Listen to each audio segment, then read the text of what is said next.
বিশ্বনবীর জামানায় এক লোক মূর্তির ইবাদত করত, মূর্তিটারে সব সময় আদর করত, মূর্তিটারে সব সময় ভালোবাসতো, সোহাগ করতো, মূর্তির কাছে চাইতো, রাত্রিবেলা উঠে মূর্তির কাছে কেঁদে কেঁদে মনের দুঃখ বলতো আর জিকির করতো সনম সনম সনম। আর সনমের বিপরীত কি? সমাদ।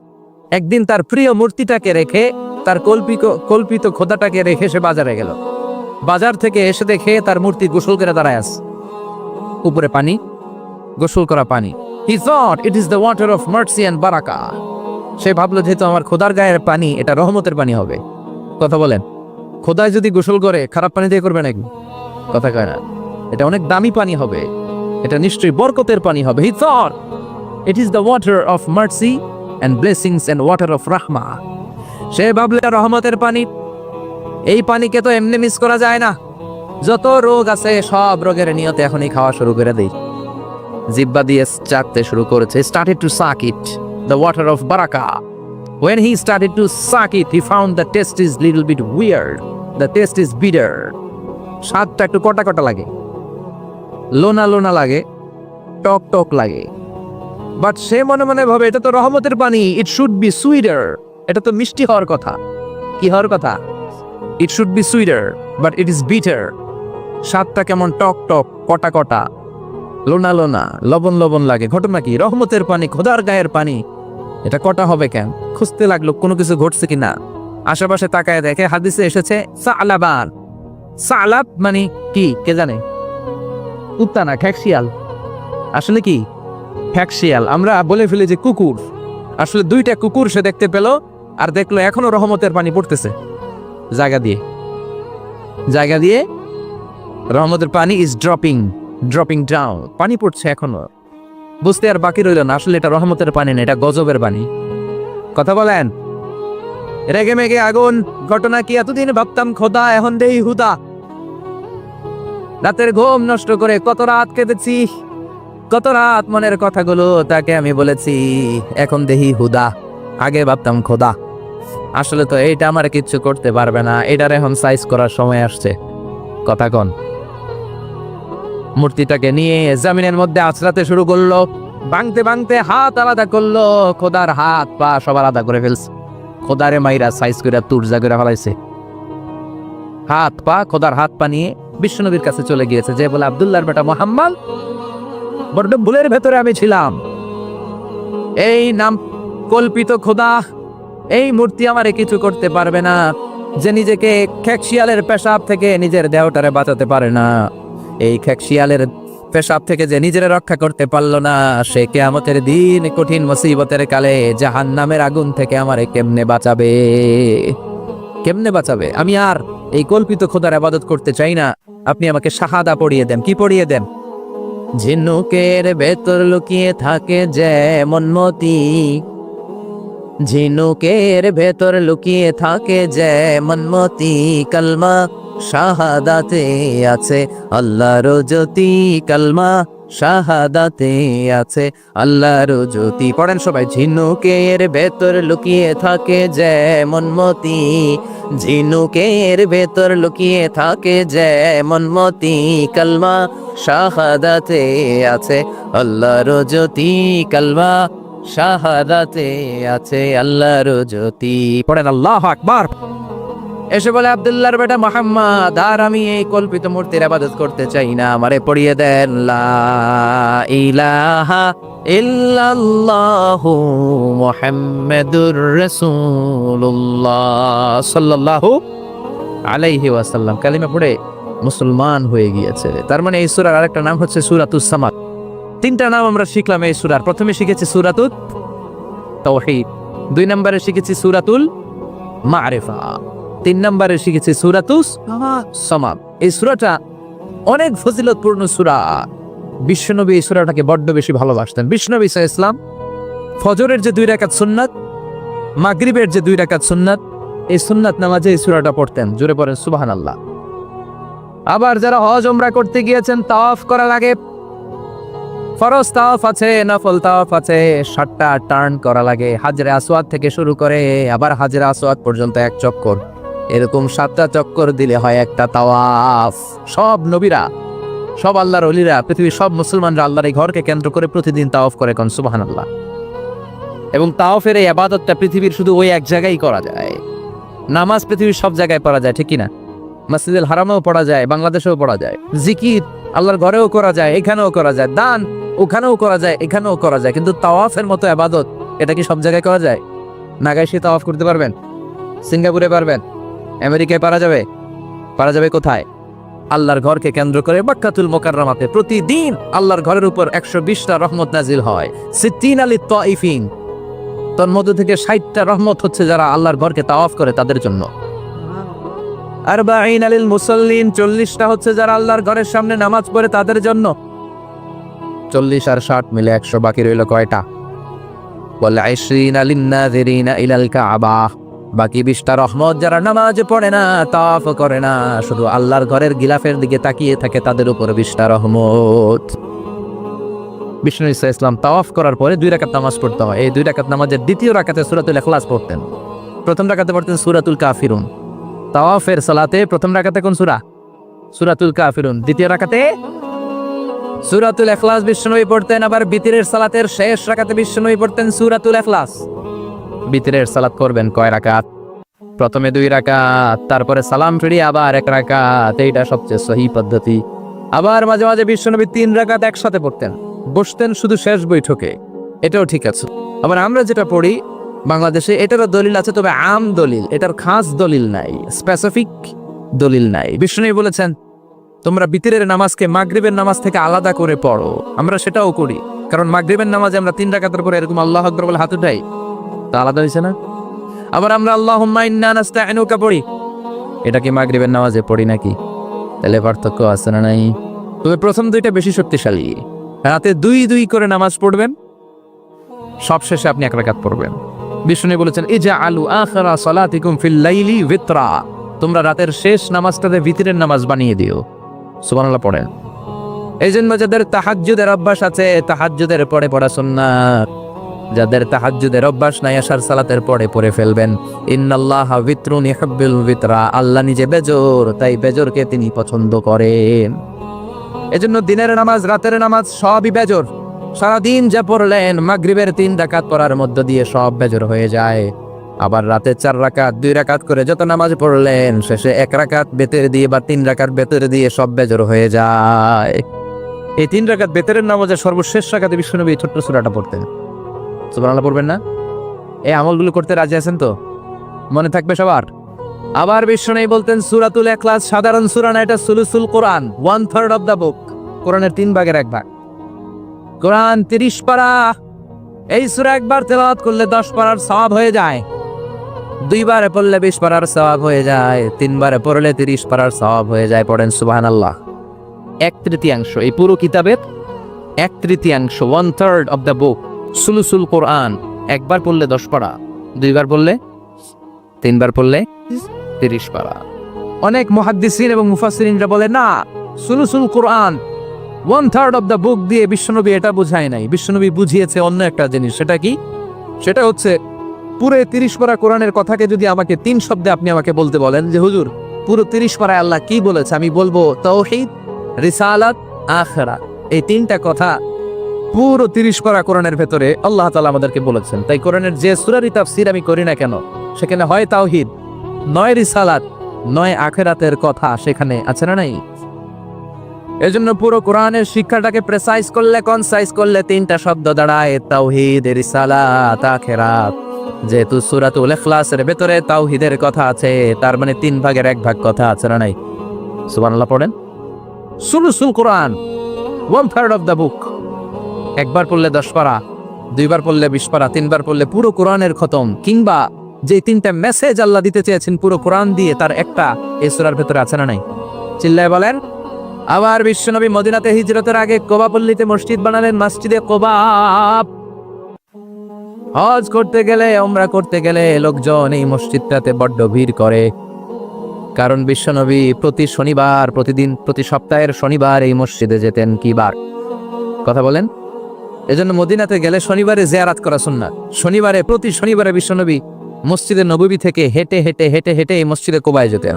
বিষ্ণু বলেছেন যারা ঘর থেকে ওযু করে এই মসজিদে কুবায় যে 2 রাকাত নামাজ পড়বে, একটা কবুল উমরা হজের সওয়াব আল্লাহ তার আমলনামায় দিয়ে দিবে। এই মসজিদে কুবা মসজিদের জন্য বিশ্বনবী একজন ইমাম নির্ধারণ করলেন। ইমাম সাহেবকে বললেন, যাও তুমি নামাজ পড়াও। বিশ্বনবীর অ্যাপয়েন্ট দেয়া ইমাম সাহেব কুবা পল্লীতে যে নামাজ পড়ানো শুরু করলেন, কিন্তু সমস্যা বেড়ে গেল। তিনি মাগরিবের নামাজ, এশার নামাজ আর ফজরের নামাজ, মানে যেই নামাজে আওয়াজ করে কেরাত পড়তে হয়, কয় নামাজে আওয়াজ করে কেরাত? কথা বলেন, কি কি? মাগরিব, এশা, ফজর। এই ইমাম সাহেব ইমামতির চান্স পেয়ে প্রতি রাকাতের নামাজে সূরা ফাতিহা পড়ার পরই সূরা ইখলাস দিয়ে নামাজ শুরু করে, তারপরে আরেকটা সূরা পড়ে, আবার দ্বিতীয় রাকাতে সূরাতুল ফাতিহা পড়ে, আবার সূরা ইখলাস। ফজরের সময়ও সূরা ইখলাস, এশার সময়ও সূরা ইখলাস, মাগরিবের সময়ও এই সূরা। মুসল্লিরা সব খেপে গিয়েছে, সবাই বলে, ও ইমাম সাহেব, ঘটনা কি? খালি কুল হুয়াল্লাহ পড়েন কেন? আর সূরা নাই আপনার? খালি কুল হুয়াল্লাহ পাইছেন নাকি? না গাইস, জামে মসজিদের ইমাম সাহেব মাগরিবের প্রথম রাকাতেও সূরাতুল ইখলাস, দ্বিতীয় রাকাতেও ইখলাস, এশার নামাজের প্রথম রাকাতেও ইখলাস, দ্বিতীয় রাকাতেও ইখলাস, ফজরের রাকাতেও ইখলাস, দ্বিতীয় রাকাতেও ইখলাস। কি করবেন? আজকে ইমামের একদিন কি আমার একদিন? পাইছেন কি আপনি? সবাই বলে, আপনি পাইছেন কি? ইমাম সাহেব কয়, পড়তে মন চাইলে পড়ো, নাইলে অন্য মসজিদে যাও। কারণ এটা বাংলাদেশের সিস্টেমে সভাপতি সেক্রেটারির নিয়োগ দেয়া ইমাম না, নিয়োগ দিয়েছে বিশ্বনবী। আবার ক্যান্সেল করলেও লাগবে বিশ্বনবীরে, ঠিক কিনা? নিয়োগ দিয়েছে বিশ্বনবী, নিয়োগ বাতিল করলেও করবে কে? বিশ্বনবী। মুসল্লির তো কোনো এখতিয়ার নাই। সব মুসল্লিরা মিলে বিশ্বনবীর দরবারে যায়, যে বলে, নবী, কি ইমাম সাহেব দিলেন, কুল হুয়াল্লাহ ছাড়া কিছু পারে না, খালি কুল হুয়াল্লাহ, কি এক মুসিবতে আছি। প্রত্যেক নামাজে কুল হুয়াল্লাহু আহাদ দিয়ে শুরু করে, এরপরে আরেক সূরা পড়ে। ঘটনা কি? বিশ্বনবী বললেন, ইমাম সাহেব রে ডাকো। বিশ্বনবী ইমাম সাহাবীরে বললেন, ও সাহাবী, কেন এই কাজটা করো? তোমার মুসল্লিরা বলে প্রতি রাকাতে কেন কুল হুয়াল্লাহ দিয়ে শুরু করো, ঘটনাটা কি? অন্য সূরা পড়ো না কেন? সাহাবী বলে, নবী গো, এই সূরাটারে আমি বড্ড বেশি ভালোবাসি, কারণ ফিহি সিফাতুর রহমান, এই সূরার ভেতরে আমার আল্লাহর পরিচয় আছে গো নবী। এই ছোট্ট সূরার ভেতরে রব্বুল আলামিন যত সুন্দরভাবে নিজের পরিচয়টা বলে দিয়েছেন, কোরআনের কোন সূরার ভেতরে সেই পরিচয় আমি পাই না। তাই এই সূরাটা দিয়ে প্রতি রাকাতে নামাজ শুরু না পড়লে আমার কলিজা ঠান্ডা হয় না গো নবী। বিশ্বনবী বললেন, ঠিক আছে, চেঞ্জ করার দরকার নাই, তুই প্রতি রাকাতেই কুল হুয়াল্লাহই পড়বি। সুবহানাল্লাহ পড়েন। প্রতি রাকাতেই তুমি সূরাতুল ইখলাস পড়বা, ইমামতি বাতিল হবে না। তবে জেনে রেখো, এই সূরার প্রতি ভালোবাসা কিয়ামতের দিন তোমার জান্নাতে পাঠায়া দিবে। এই সূরার ভালোবাসার কারণে জাহান্নামের আগুন তোমার জন্য হারাম করে দিয়েছে কে? এজন্য সূরাতুল ইখলাস বেশি বেশি তেলাওয়াতের দরকার আছে না নাই? কথা বলেন। আজকে থেকে বেশি বেশি সূরাতুল ইখলাস তেলাওয়াত করবেন তো? সবাই রাজি আছেন তো? নবম হিজরির ঘটনা। বিশ্বনবী সাল্লাল্লাহু আলাইহি ওয়াসাল্লাম তাবুকের যুদ্ধে গেলেন। বিশ্বনবী তাবুকের ময়দানে আসছে শুই না, কাফের মুশরিকের আন্ডা বাচ্চা সব দৌড়। কারণ বিশ্বনবী কোনো যুদ্ধে গেলে বা কোনো জায়গায় দাঁড়ালে ওনার ডানে বায়ে সামনে পেছনে 1 মাসের এরিয়ার মধ্যে যদি কোনো কাফের মুশরিক থাকে, তাদের অন্তরের ভেতরে বিশ্বনবীর ব্যাপারে ভয় আর ধুকধুকানি তৈরি করে দেয় কে? বিশ্বনবী তাবুকের ময়দানে গেলেন। রোমান সাম্রাজ্যের খ্রিস্টান সৈনিকেরা যখন জানতে পারলো বিশ্বনবী এসেছে, সব সৈনিক নিয়ে দৌড়। আইজো দৌড়, কাইলো দৌড়, কই যুদ্ধের দরকার নাই, ভিক্ষা লাগবো না, আগে কুত্তা ঠেকান, সব দৌড়। কোন যুদ্ধ ছাড়াই বিশ্বনবী জিতে গিয়েছে, কোন সুবহানাল্লাহ। বিশ্বনবী আল্লাহ শুকরিয়া করলেন। হঠাৎ বিশ্বনবী দেখলেন আকাশের সূর্যের আলো ক্ষীণ হতে শুরু করেছে, কমতে শুরু করেছে। তিনি খেয়াল করে দেখলেন এর কারণ সাইয়েদনা জিব্রাইল বিশাল ফেরেশতাদের বহন নিয়ে পৃথিবীতে নেমে আসছেন। পড়েন সুবহানাল্লাহ। এসে বললেন, ইয়া রাসূলুল্লাহ, আমি 1,40,000 ফেরেশতা নিয়ে নেমে এসেছি। আপনি কি জানেন না, ঠিক একটু আগে মদিনাতে আপনার এক প্রিয় সাহাবা, তার নাম হচ্ছে মুআবিয়া ইবনে মুআবিয়া আল মুজানি, একটু আগে শেষ নিঃশ্বাস ত্যাগ করেছে। বিশ্বনবী বললেন, ইন্না লিল্লাহি ওয়া ইন্না ইলাইহি রাজিউন। সাইয়েদনা জিব্রাইল বললেন, ও নবী, আপনি কি আপনার প্রাণের সাহাবীর জন্য গায়েবানা জানাজা পড়বেন না? বিশ্বনবী বললেন, অবশ্যই পড়বো। গায়েবানা জানাজা চেন তো? এটা পড়া কিন্তু সুন্নাহ। সামনে লাশ নাই, কিন্তু আমি ইমাম, সবাই দাঁড়ালেন পেছনে, আল্লাহু আকবার, 4টা তাকবীর দিয়ে আমরা নামাজ পড়লাম, মৃত ভাইয়ের জন্য দোয়া করলাম, এটার বলে গায়েবানা জানাজা। সুবহানাল্লাহ পড়েন। বিশ্বনবী বললেন, অবশ্যই পড়ব। সাহাবীদের মধ্যে ঘোষণা দিলেন, ও সাহাবারা, তোমাদের ভাই মুআবিয়া ইবনে মুআবিয়া আল মুজানি কিছুক্ষণ আগে মদিনাতে ইন্তেকাল করেছে। তোমাদের ভাইদের জন্য সবাই বাইরে বের হয়ে আসো, এই মাত্র আমরা এই মুহূর্তে আমরা গায়েবানা জানাজা পড়ব। বিশ্বনবী প্রথম কাতারে দাঁড়ালেন, হাজার হাজার সাহাবারা লাইন ধরে দাঁড়ালো। সাইয়েদনা জিব্রাইল 1,40,000 ফেরেশতা নিয়ে সাহাবাদের পেছনে দুইটা লাইনে দাঁড়িয়ে গেলেন। প্রথম লাইনে 70,000, দ্বিতীয় লাইনে আরো 70,000, 1,40,000 ফেরেশতাদের বহর। আর সাহাবারা মিলে আল্লাহু আকবার বলে গায়েবানা জানাজা শুরু করলেন। নামাজ শেষ। বিশ্বনবী তো অবাক, ঘটনা কি? কোন সাহাবীর গায়েবানা জানাজায় তো ফেরেশতা নামে না আকাশের উপর থেকে। বিশ্বনবী জিজ্ঞেস করলেন, জিব্রাইল, কোন সাহাবীর গায়েবানা জানাজায় তোমরা আকাশ থেকে এত ফেরেশতার বহর নিয়ে নামা নাই? কি এমন আমল করেছে আমার মুআবিয়া? কি এমন ভালো গুণ ছিল, ভালো আমল ছিল, যার কারণে আরশের উপরে তার এত সম্মান, যার কারণে 1,40,000 ফেরেশতার বহর নিয়ে তোমরা দুনিয়াতে নেমে এসেছো? সাইয়েদনা জিব্রাইল বললেন, নবী, তেমন কোনো বড় আমল নয়, ছোট্ট একটা আমল, কিন্তু আমলটারে ভালোবেসেছে কে? আপনার এই প্রিয় সাহাবী হাঁটতে বসতে চলতে ফিরিতে সব সময় পড়তো কুল হুয়াল্লাহু আহাদ আল্লাহুস সামাদ লাম ইয়ালিদ ওয়া লাম ইউলাদ ওয়া লাম ইয়াকুল লাহু কুফুয়ান আহাদ। পড়েন আল্লাহু আকবার। এজন্য বেশি বেশি সূরাতুল ইখলাস তেলাওয়াত করতে রাজি আছেন তো? মনে থাকবে? বিষ্ণু ঈসা ইসলাম প্রতিদিন ফজরের নামাজের পরে, মাগরিবের নামাজের পরে, ওয়া ইনদামা ইয়ামশি ইলা ফিরাশিহি, রাতে যখন বিছানায় যাবেন, এই দুই হাতকে একত্রিত করে সূরাতুল ইখলাস পড়তেন, সূরাতুল ফালাক পড়তেন, সূরাতুন নাস পড়তেন, পড়ে হাতে ফু দিতেন। সহিহ হাদিস। ফু দিয়ে এই ফু দেওয়া হাতটা সারা দেহের মধ্যে ইয়াবদাউ বিহিমা রাসাহু, মাথা থেকে শুরু করে পা পর্যন্ত এভাবে মেসেজ করে দিতেন, মালিশ করে দিতেন। সুবহানাল্লাহ পড়েন। This is a protection you take from your Lord, from all the bad eyes, evil eyes, সব হিংসুকের চোখ থেকে, হিংসা থেকে, সব জাদুটোনা থেকে, সব ব্ল্যাক ম্যাজিক থেকে আপনি প্রোটেকশন চাইলেন কার কাছে? সকালবেলা যদি এই 3টা সূরা পড়ে ফু দেন, এটাকে আরবিতে বলে কুল আস-সালাসা, কারণ এই 3টা সূরা শুরুতেই কুল আছে না নাই? কুল হুয়াল্লাহু আহাদ, কুল আউযু বিরাব্বিল ফালাক, কুল আউযু বিরাব্বিন নাস। এজন্য 3টাকে আরবিতে বলে কুল আস-সালাসা, মানে 3 কুল। কি বলে? 3 কুল। সূরাতুল ইখলাস, সূরাতুল ফালাক, সূরাতুন নাস। ফজরের পরে, মাগরিবের পরে আর বিছানায় যাওয়ার সময় 2 হাত একত্রিত করে ফু দিবেন, সারা গায়ে মেসেজ করবেন। মনে থাকবে? আজকে থেকে মনে থাকবে তো? কালকে থেকে এটার আমল করা যাবে না? আবার মা এসে বলতেন, আমার যদি স্বাস্থ্য খারাপ লাগতো, নবীর কাছে দোয়া চাইতে যাইতাম, বলতাম, নবী স্বাস্থ্যটা খারাপ, কি করব? বিশ্বনবী বলতেন, তুমিও সূরাতুল ইখলাস, সূরাতুল ফালাক, সূরাতুল নাস পড়ে হাতের মধ্যে ফু দিয়ে সারা দেহে মালিশ করে দাও। সুবহানাল্লাহ পড়েন। বিশ্বনবীর প্রতিদিনকার একটা আমল, দৈনন্দিন একটা আমল। আবার বিশ্বনবী একবার সিজদায় পড়ে আছেন, হঠাৎ করে লাদাগাথু আকরাব, একটা বিচ্ছু পোকা বিশ্বনবীকে কামড় দিল। এটাও সহিহ হাদিস। প্রচন্ড ব্যথা। বিচ্ছু পোকার কামড় যারা খেয়েছেন তারাই জানেন ব্যথা কেমন, বেশি না কম। বিচ্ছু চিনেন তো? কি বলে না গাইছে? বিচ্ছু কয়। এই বিচ্ছু পোকা কামড় দিয়েছে, প্রচন্ড ব্যথা পেয়েছে বিশ্বনবী। বিশ্বনবী বললেন, লা'নাতুল্লাহি আলাল আকরাব, এই বিচ্ছুর উপর আল্লাহর লানত। মুসল্লিও চিনে না, নবীও চিনে না, কামড় তো দিয়ে বসছে। বিশ্বনবী বললেন, লবণের পানি গরম দাও। লবণের পানি আনা হলো। বিশ্বনবী বললেন আঙ্গুলের মধ্যে ঢালো। পানি ঢালতে শুরু করা হলো, আর বিশ্বনবী পড়তে আরম্ভ করলেন, কুল হুয়াল্লাহু আহাদ আল্লাহুস সামাদ লাম ইয়ালিদ ওয়া লাম ইউলাদ ওয়া লাম ইয়াকুল লাহু কুফুয়ান আহাদ। পড়েন আল্লাহু আকবার। এজন্য সূরাতুল ইখলাস, এটা যেন আমাদের দৈনন্দিনকার একটা আমল হয়, প্রতিদিন যেন আমরা এটা পড়ি, তাহলে আমলনামা সওয়াব দিয়ে পূর্ণ করে দিবে কে? এই মাক্কি সূরাটি কেন এবং কোন সিচুয়েশনে, কোন পরিস্থিতিতে মক্কায় নাজিল হলো, তার একটা ব্যাকগ্রাউন্ড আছে। এটাকে বলে শানে নুজুল। কেন নাজিল হলো শুনতে মনে চায়? কষ্ট হচ্ছে না তো?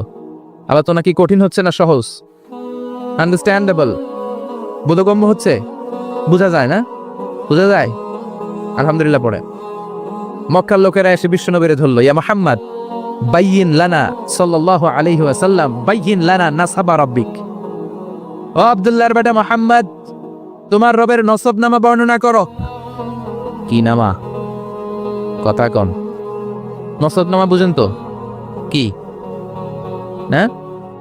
বংশ পরিচিতি। মাশাআল্লাহ। নসবনামা মানে বংশ পরিচিতি, বংশধারা, বংশ তালিকা। যেমন আমার নাম মিজানুর রহমান, আব্বার নাম আলী আহমদ, দাদার নাম জাইনুল আবিদিন, তার বাপের নাম মাকরাম। এটা আমার বংশ পরিচিতি। তার মানে মিজানুর রহমান ইবনু আলী আহমদ ইবনু জাইনুল আবিদিন ইবনু মাকরাম, এটা আমার নসবনামা। আপনার নাম কি? জালালউদ্দিন ভাই। বাবার নাম ইমতাজ আলী। এর বাবার নাম বুঝলা গেছি। হ্যাঁ, ইনসাফ আলী। তার বাবার নাম খাই ফেলাইছি। আপনার আব্বার নাম মোহাম্মদ আব্দুল লতিফ। দাদার নাম, তার বাবার নাম খাই ফেলাইছি। আমি তো কমপক্ষে 4টা বলছি নাকি? বিশ্বনবীর বাবার নাম আব্দুল্লাহ, তার বাবার নাম আব্দুল মুত্তালিব, তার বাবার নাম হাশেম, তার বাবার নাম আব্দে মানাফ, তার বাবার নাম কিলাব, তার বাবার নাম কুসাই, তার বাবার নাম মুররা, তার বাবার নাম গালেব, তার বাবার নাম ফেহের। এভাবে যেতে যেতে আদনান, যেতে যেতে ইসমাইল, যেতে যেতে তার বাবার নাম ইব্রাহিম, যেতে যেতে যেতে শীস আলাইহিস সালাম, তার বাবার নাম আদম আলাইহিস সালাম। 50 জেনারেশনস, 50টা বংশ পরিক্রমা আছে। 50টা বংশের ব্যবধানে বিশ্বনবী সাইয়েদনা আদমের সাথে মিলে গেছে। পড়েন সুবহানাল্লাহ। তার মানে মুহাম্মদ ইবনে আব্দুল্লাহ ইবনে আব্দুল মুত্তালিব ইবনে হাশেম ইবনে আব্দে মানাফ ইবনে কিলাব ইবনে মুররা, এইভাবে বিশ্বনবীর নসবনামা। কথা বুঝতে পেরেছেন? বিশ্বনবীর কাছে এসে মক্কার লোকেরা বলে, মুহাম্মদ বাইয়িন লানা নাসাবা রাব্বিক, তোমার আল্লাহর নসবনামাটা কও। তোমার আল্লাহর বাবার নাম কি? ওনার বাবার নাম কি? ওনার বাপের নাম কি? ওনার বাপের নাম কি? তার বাপের নাম কি? এরা মনে করছে আল্লাহর নসবনামা আছে। নাউজুবিল্লাহ পড়বেন না? ও মুহাম্মদ, সবসময় আল্লাহর কথা বলো, আল্লাহর দাওয়াত দাও, আল্লাহর সিজদা দিতে বলো, আল্লাহর জিকির করতে বলো, আল্লাহর নসবনামাটা শোনাও। আল্লাহর বাবার নাম কি? দাদার নাম কি? পরদাদার নাম কি? বিশ্বনবী রেগে গেলেন। সাইয়েদনা জিব্রাইল বললেন, ও নবী রাখবেন না, রেগে যাওয়ার দরকার নাই। ওদের প্রশ্নের উত্তর দেওয়ার জন্য ছোট্ট একটা সূরা আরশের উপর থেকে নাজিল করেছে কে? ও নবী, ওদের মুখের উপর আপনি শক্ত ভাষায় বলে দেন, আল্লাহর কোনো নসবনামা নাই, আল্লাহর বাবা দাদা কিচ্ছু নাই। আপনি পড়েন, কুল হুয়াল্লাহু আহাদ আল্লাহুস সামাদ লাম ইয়ালিদ ওয়া লাম ইউলাদ ওয়া লাম ইয়াকুল লাহু কুফুয়ান আহাদ। পড়েন সুবহানাল্লাহ। কুল হুয়াল্লাহু আহাদ। ও নবী, আপনি বলেন, তিনি হলেন আল্লাহ, তিনি হলেন আহাদ, একক, একক। আল্লাহুস সামাদ, তিনি অমুখাপেক্ষী। লাম ইয়ালিদ ওয়া লাম ইউলাদ, জন্ম দেয় নাই, কারো কাছ থেকে জন্ম নেয়ও নাই। ওয়া লাম ইয়াকুল লাহু কুফুয়ান আহাদ, গোটা বিশ্বে তার মতো কেউ নাই, তিনি তার মতো। কাফেররা তো টাসকি খেয়ে গেছে। সুবহানাল্লাহ পড়ে। আবার এর শানে নুজুলে আরেকটা বর্ণনা পাওয়া যায়। মুশরিকরা এসে বলল, ইয়া মুহাম্মদ বাইয়িন লানা জিনসা রাব্বিক, তোমার রব কি দিয়ে তৈরি বলো। ও মুহাম্মদ, আমরা মানুষ মাটির তৈরি, ফেরেশতারা জিনের তৈরি, ফেরেশতারা নূরের তৈরি, আর জিন জাতি হলো আগুন দিয়ে তৈরি। আমাদের ঘরের আসবাবপত্রগুলো কাঠের তৈরি। এবার বলো, তোমার আল্লাহ কিসের তৈরি? আহুয়া মিন ফিদ্দা, তোমার আল্লাহ কি রূপার তৈরি? রূপার খোদা? আহুয়া মিন যাহাব, নাকি সোনার খোদা? স্বর্ণ দিয়ে বানানো আল্লাহ? আহুয়া মিন খাশাব, নাকি কাঠ দিয়ে বানানো তোমার আল্লাহ? কি দিয়ে বানানো বলো? বিশ্ব নবীর কাছে তখন জিব্রাইল আয়াত নাজিল করলেন আর বললেন, নবী, এদের প্রশ্নের জবাব আপনি এই সূরা দিয়ে পড়েন আর বলেন, কুল হুয়াল্লাহু আহাদ আল্লাহুস সামাদ লাম ইয়ালিদ ওয়া লাম ইউলাদ ওয়া লাম ইয়াকুন লাহু কুফুয়ান আহাদ। পড়েন সুবহানাল্লাহ। এই ব্যাকগ্রাউন্ড ফজিলত সব শুনে সূরাটা একটু নরম হয়ে আসছে না? এখন নরম নরম লাগে না? মনে হয় যে বুঝতেছি, মনে হচ্ছে যে সহজ হয়ে গেছে, ঠিক কিনা? এবার দেখেন অর্থ আরো সহজ। আল্লাহ বললেন, কুল, কুল মানে বলো। কোরআনের যত জায়গায় কুল পাবেন, রব্বুল আলামিন তার পেয়ারা হাবিবকে অর্ডার করছেন, কুল মানে বলো, সে, ও মাই মেসেঞ্জার, সে, বলো। কুল মানে কি? কুল মানে বলো। হে নবী, আপনি বলেন, হু আল্লাহ, তিনি হচ্ছেন আল্লাহ, আর তিনি হচ্ছেন আহাদ, অদ্বিতীয়, এক এবং একক, অদ্বিতীয়। তাহলে প্রথমে বলতে বললেন, ও নবী, আমার সব পরিচয় দেওয়ার আগে আগে নামের পরিচয় দেন। জোরে কোন, ঠিক কিনা? আগে ওদের বলে দেন, আমার নাম হলো আল্লাহ। আমার নাম কি? কুল হু আল্লাহ। নবী, আপনি বলেন, তিনি হলেন আল্লাহ। তিনি কে? আল্লাহ বলছেন, ইন্নানি আনাল্লাহু লা ইলাহা ইল্লা আনা ফা'বুদনি ওয়া আকিমিস সালাতা লিযিকরি ইন্নানি আনাল্লাহ, আমি হলাম আল্লাহ। তিনি কে? জোরে বলেন। আল্লাহর নামটা মুখে নিতে কেমন লাগে? আল্লাহর নামটা ডাকতে ভালো লাগে? সবার ভালো লাগে? প্রাণ ভরে যায়, হৃদয় শীতল হয়, ঠান্ডা ঠান্ডা লাগে ভেতরে? তাহলে চিৎকার দিয়ে আল্লাহর ডাক দেন, বলেন আল্লাহ। আর জোরে আল্লাহর ডেকে বলেন ইয়া আল্লাহ। গলা ফাটিয়ে ডাক দেন, বলেন আল্লাহ। আল্লাহ বললেন আমার প্রথম পরিচয় হলো আমি আল্লাহ, আমার নাম হলো আল্লাহ। আল্লাহর নাম রাখছে কে? কথা কন। আমার নাম রাখছে আমার বাবা, আপনার নাম রাখছে আপনার দাদা। কিন্তু আল্লাহর বাবা আছে নাকি? থাকলে রাখতো, দাদা থাকলে দাদা রাখতো। কিন্তু আল্লাহর কি বাপ আছে? দাদা, নানা? আল্লাহর পিসা হুজুর আছে?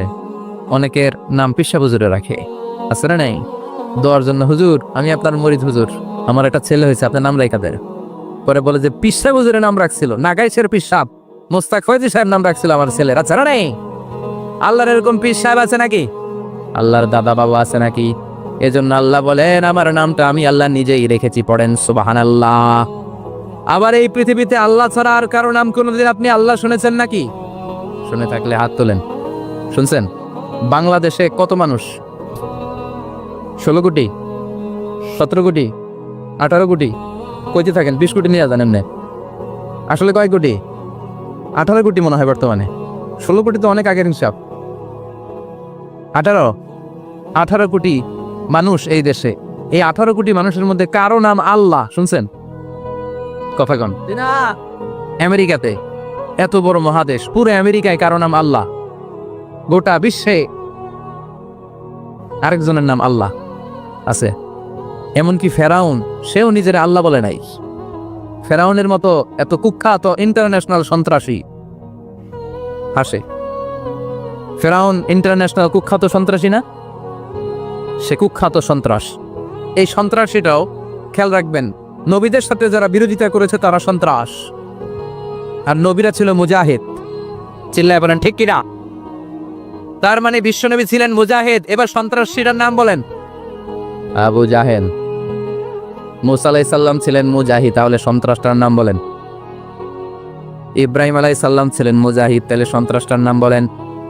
তার মানে হকের পক্ষে যারা তারা সবাই মুজাহিদ, আমরাও মুজাহিদ। চিল্লায় বলেন ঠিক কিনা? কল্যাণের কথা যারা বলে তারা মুজাহিদ, অন্যায়ের দিকে যারা ডাকে তারা সন্ত্রাস। কোটা বিরোধী আন্দোলন যে যুবক ছেলেগুলো করেছে ওরা মুজাহিদ, ওদের বিরোধিতা যারা করেছে ওরা সন্ত্রাস। নিরাপদ সড়ক চাই আন্দোলন যে ছেলেগুলো করেছে এক একটা মুজাহিদের বাচ্চা, ওদের বিরোধিতা যারা করেছে এক একটা কুখ্যাত সন্ত্রাস।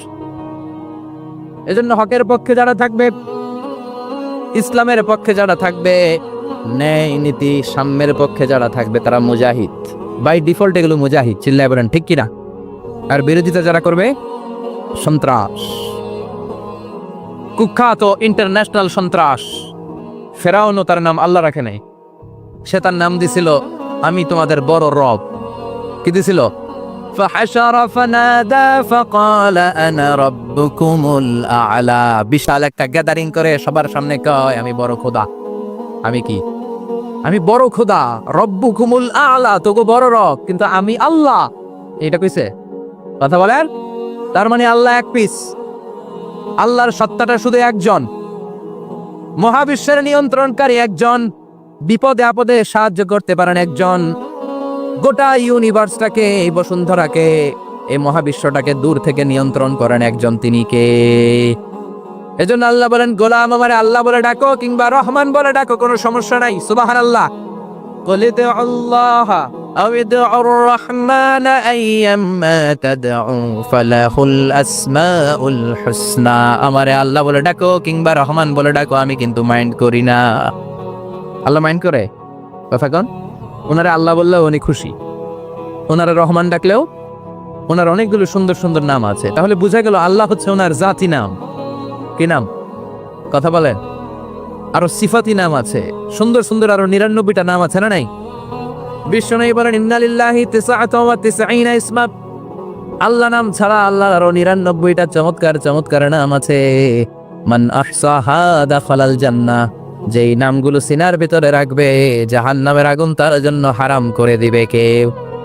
ওই তার মানে বোঝা গেল ওনার আসল নাম আল্লাহ। চিল্লায় বলেন আসল নাম কি? আরো জোরে বলেন আসল নাম কি? আবার আল্লাহ নামটা এত মজার নাম। এই নামের 4টা অক্ষর, প্রতিটা অক্ষর যদি আলাদা করেন কোরআনের পরতে পরতে পরিচয় আছে না নাই? আল্লাহ লিখতে কয়টা অক্ষর? সবাই বলেন। আলিফ লাম লাম হা। সবাই বলেন আলিফ আলিফ। আরো জোরে আলিফ আলিফ লাম লাম হা। আল্লাহ দিয়ে আল্লাহ কোরআনের পরিচয় দিয়েছেন আল্লাহু নূরুস সামাওয়াতি ওয়াল আরদি মাসালু নূরিহি কামিশকাতিন ফিহা মিসবাহ। সুবহানাল্লাহ। এবার আলিফ লাম লাম হা, আলিফ বাদ দিলে থাকে লিল্লাহ। লিল্লাহ দিয়ে পরিচয় আছে না নাই? লিল্লাহি মা ফিস সামাওয়াতি ওয়া মা ফিল আরদি ওয়া হুয়া বিকুল্লি শাইইন আলিম। এবার লিল্লার লামটা যদি কেটে দেন থাকে লাহু। লাহু দিয়ে কোরআনে পরিচয় আছে না নাই? একটা দুইটা? কথা বলেন। লাহুল মুলকু ওয়া লাহুল হামদু ওয়া হুয়া আলা কুল্লি শাইইন কাদির। এবার লাহুর লামও যদি বাদ দিয়ে দেন থাকে হু। হু দিয়ে কোনো পরিচয় টরিচয় নাই, এটা দিয়ে পরিচয় আছে।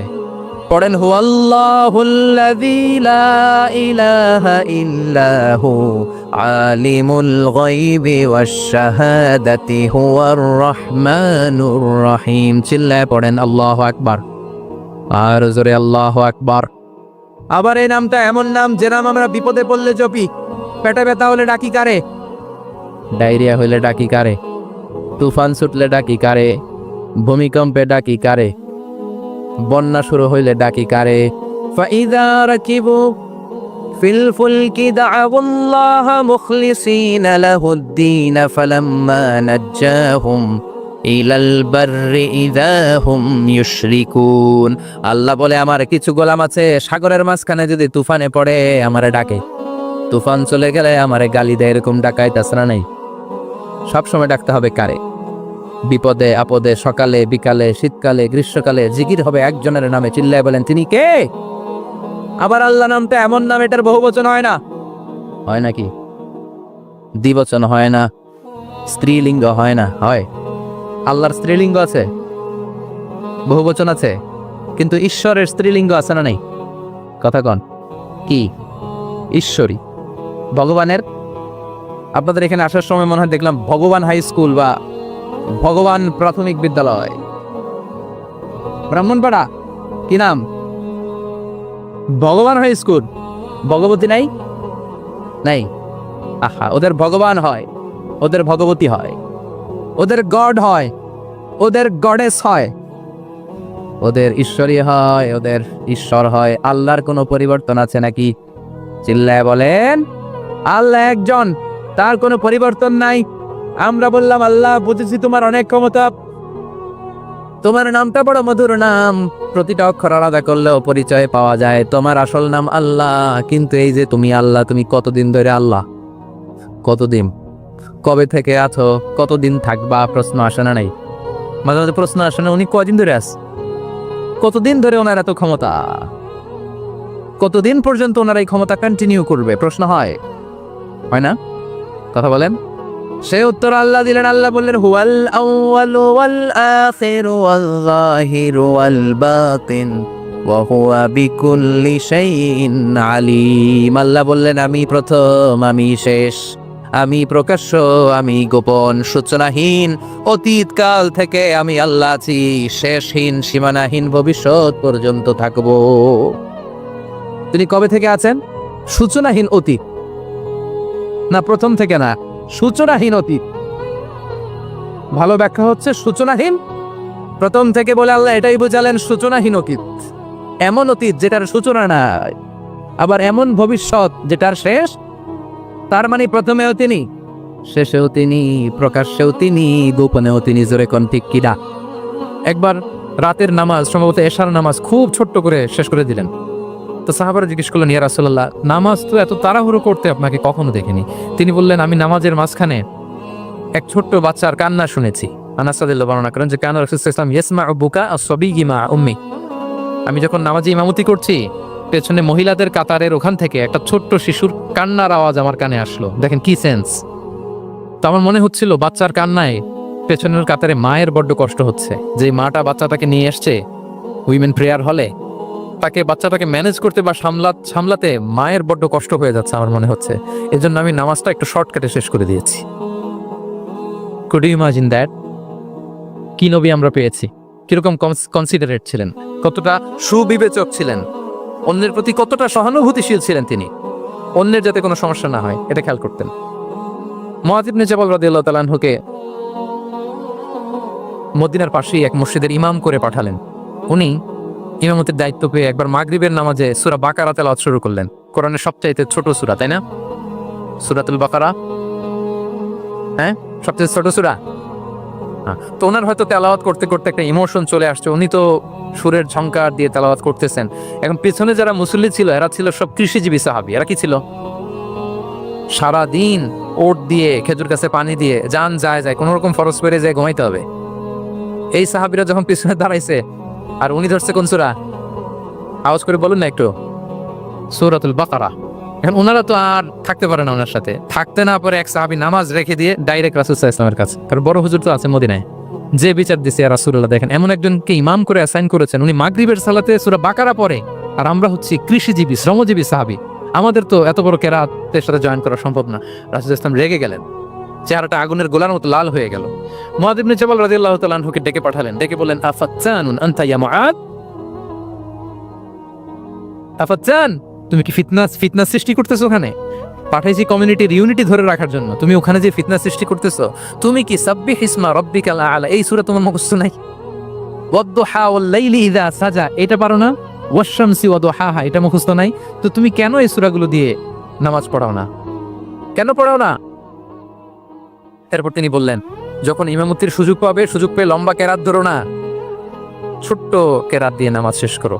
কেননা তোমার পেছনে বয়স্করা আছে, মুরব্বীরা আছে, অসুস্থরা আছে। জাল হাজা, তার একটা জরুরি কাজ পড়ছিল, যাচ্ছিল, হঠাৎ মাগরিবের আজান, ভাবলো রাস্তার পাশে যেহেতু আজান দিছে নামাজটা পড়ে নেই। নামাজে ঢুইকা দেখছে আপনি সূরা বাকারা ধরছেন, তো বেচারা কি কাজ করবে না কি করবে? আর তার তো নিয়ত ছিল ফরজ নামাজটা পড়ি যে বাস ধরবো, এখন আপনি ধরছেন কোন সূরা? বাকারা।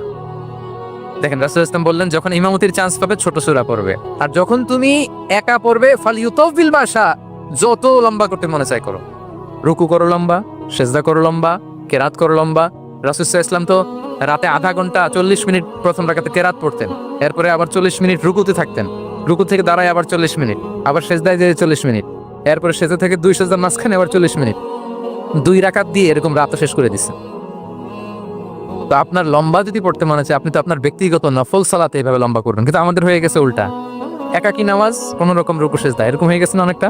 কিন্তু ইমামতির সুযোগ পেলে মাশাআল্লাহ, আল্লাহু আকবার, এইবার শুরু হয়েছে শাইখ সুদাইসির কণ্ঠে এই লম্বা করে। এখন পেছনে মুসল্লিদের কি দশা ওইটা আর আমরা খেয়াল করি না। আমাদেরকে অন্যের প্রতি সহানুভূতিশীল হতে শিখিয়েছে ইসলাম, কনসিডারেট হতে শিখিয়েছে, সুবিবেচক হতে শিখিয়েছে, যেটা রাসূল সাল্লাল্লাহু আলাইহি ওয়াসাল্লাম করেছেন। এবং রাসূল সাল্লাল্লাহু আলাইহি ওয়াসাল্লাম কোনো কাজে কাউকে পাঠালে ওনার বিখ্যাত সে বাণীটা বলে দিতেন যে ইয়াসসিরু ওয়ালা তুআসসিরু বাশশিরু ওয়ালা তুনাফিরু, সহজ করে উপস্থাপন করো, কঠিন করো না। সুসংবাদ দিও, মানুষকে দিন থেকে ভাগিও না।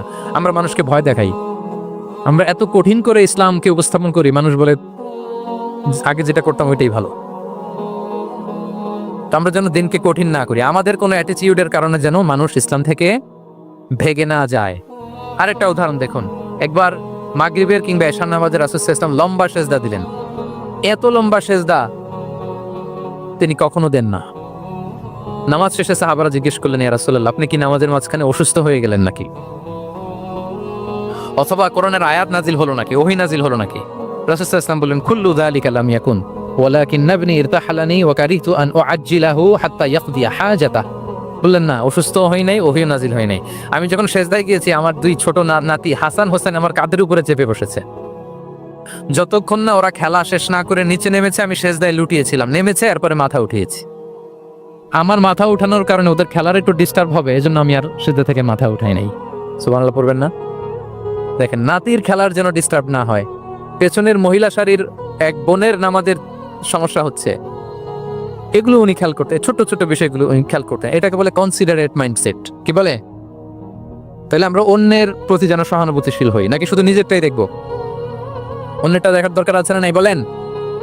আচ্ছা, 8 নাম্বার হচ্ছে ট্রান্সপারেন্সি। খাবার ট্রান্সপারেন্সি মানে হচ্ছে স্বচ্ছতা। ওনার জীবনের চাইতে, ওনার বায়োগ্রাফির চাইতে স্বচ্ছ বায়োগ্রাফি আপনি পাবেন না। No public and private division, and in the long history of time no one's life has been recorded more transparently than the life of Prophet Muhammad sallallahu alaihi wasallam. রাসূল সাল্লাল্লাহু আলাইহি ইসলামের চেয়ে বেশি পৃথিবীতে এমন সেকেন্ড কোনো পার্সন আপনি দেখাতে পারবেন না যার জীবনের সবকিছু রেকর্ডেড। সবকিছু রেকর্ডেড। এরকম আছে? ঘরে কি করেছেন, বাইরে কি করেছেন, স্ত্রীর সাথে কি করেছেন, বন্ধুর সাথে কি করেছেন, সাহাবাদের সাথে কি করেছেন, শত্রুর সাথে কি করেছেন, অল আর রেকর্ডেড। সব এন্ড ক্রিস্টাল ক্লিয়ার, একেবারে স্বচ্ছ পানির মতো, স্ফটিক কাচের মতো ক্লিয়ার, ট্রান্সপারেন্ট। ওনার সব কাজে উনি স্বচ্ছতা বজায় রাখতে চাইতেন। কতটা স্বচ্ছ ছিলেন একটা মজার ঘটনা শোনাই আপনাদেরকে। সহিহ বুখারীতে এসেছে, রমাদানের শেষ 10 দিন, দ্য লাস্ট 10 days অফ রমাদানে তিনি ইতিকাফ করতেন। ইতিকাফ অবস্থায় স্ত্রীরা এসে রাতে দেখা করে যেত, জরুরি কথা আলাপ থাকলে সেরে যেত। একবার রাতে সফিয়া বিনতে হুয়াই ইবনে আখতাব রাদিয়াল্লাহু তাআলা আনহা আসলেন, ওনার স্ত্রী। কথা হলো এবার ওনাকে একটু এগিয়ে দিবেন, মসজিদ থেকে রাসূল সাল্লাল্লাহু আলাইহি ওয়াসাল্লাম বারান্দার দিকেই